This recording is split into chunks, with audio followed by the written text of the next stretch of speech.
Ultimately, if we want professionalized services of water and sanitation, we need to have strong regulation, strong planning, strong governance. To really drive home the message that sanitation is a public good, it's inherent, there's market failure inherent to delivering this service, and so it requires a public sector approach. There is no solution, there's no FSTP design, there's no business model, there's no pricing model that solves this problem. It requires governance, and it requires governance systems to address an ever-changing context in every different country. Regulatory framework governing sanitation sector have helped our government to strengthen the focus large collection and regulating the waste management operations.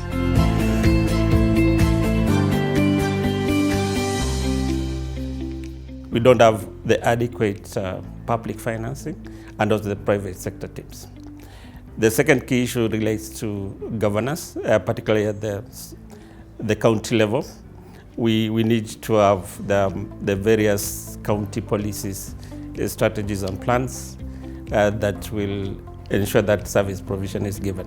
To me, the absence of a regulator in the water and sanitation service sector is really a key issue that needs to be addressed if we want to accelerate expansion of services in this sector. We did an environmental scan and realized that the regulators, most of them have sanitation in their mandate, but they were not actually doing or implementing regulation. And what we wanted is really to get regulators uptake that they role and mandate of regulating sanitation.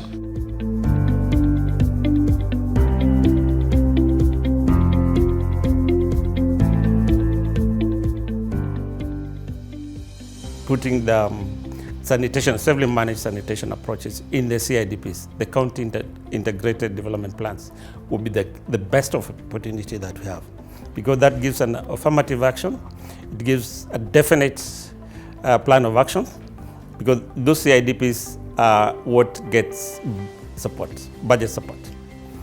The inclusion in those plans will ensure that there is action, not only in terms of budgeting, but also in terms of ensuring that this expenditure on sanitation. Ultimately, I think regulators need to exchange with one another. Otherwise, there wouldn't be such demand for these regional associations of networks, which is essentially regulators saying, hey, in a safe space, how have you managed to actually regulate this? Major challenge will be about how you are able to, regulate, the sector, being that it's still a work in progress. We see that very quite clearly, and it will require a lot of concerted and deliberate and intentional effort.